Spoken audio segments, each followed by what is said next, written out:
Oke, selanjutnya kita akan lihat SRP USDT. Di sini SRP itu tidak bisa menembus yang namanya support terdekatnya.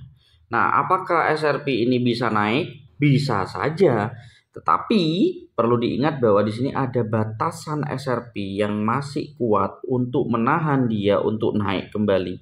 Kalau kita lihat dari sini ya, ini sini. Nah, ini adalah batasan SRP yang mungkin itu menjadi penghalang SRP untuk naik. Sehingga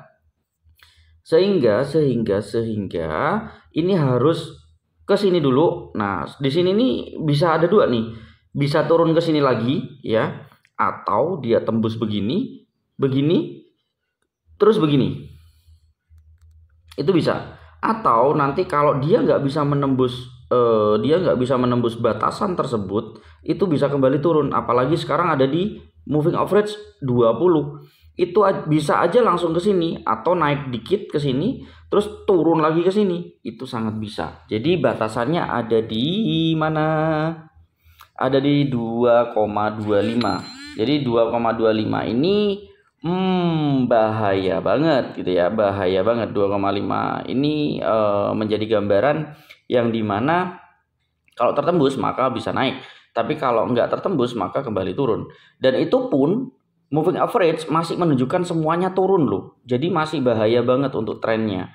Jadi tidak memberikan saran untuk membeli atau nyerok itu jangan dulu, karena berbahaya banget.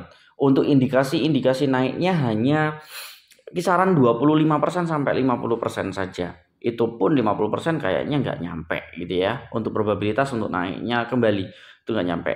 Tolong berbahaya, tolong berhati-hati gitu ya untuk SRP. Dan teman-teman ayo silakan gabung di grup kami di Pioner Maju ya, grup kami di Pioner Maju.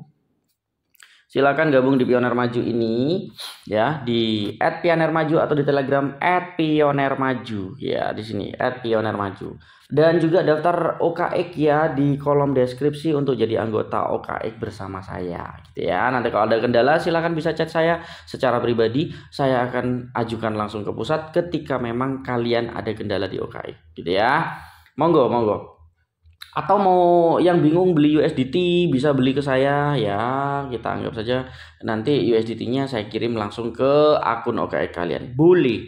Atau ada yang mau jual USDT, boleh gitu ya. Nanti kita bisa jual beli USDT atau Pi atau aset, itu monggo langsung ke saya ya, bilang aja.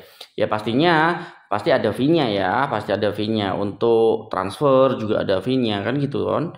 Apalagi beda bank itu pasti ada keluar fee gitu ya.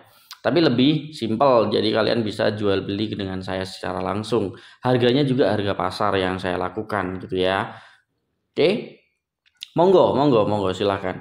Ini SRP ya, SRP teman-teman ya. Kalau ada yang butuh yang analisa lain, kayaknya saya cukup SRP dulu. 3 aja, Pi Network, BTC, SRP. Kayak ini aja udah 3 analisa gitu ya, Pi Network, BTC sama SRP. Ya, silakan dilanjut ya. Dilanjut. Kalau analisanya SRP kayak begini ya.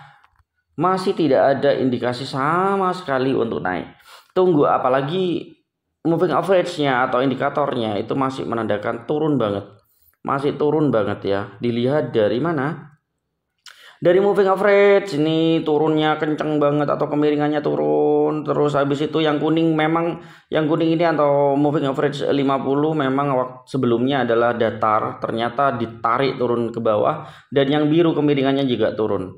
Ya, yang biru kemiringannya juga turun. Jadi ketiga indikator tersebut turun, maka bisa menandakan bahwa ini masih kuat banget untuk turun. Bahaya banget kalau kita paksa untuk membeli.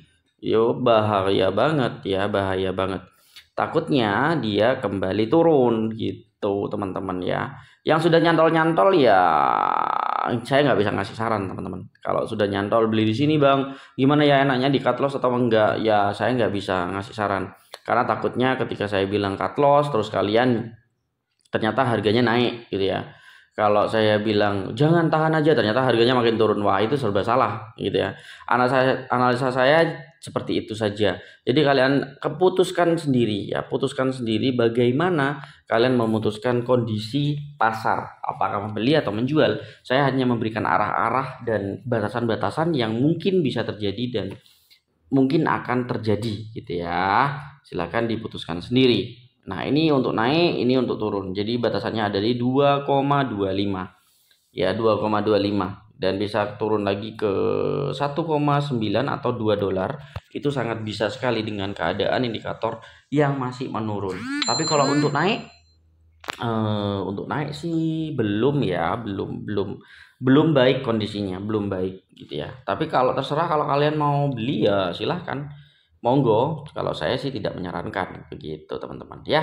Oke, lanjut ya. Terima kasih banyak. Bye bye.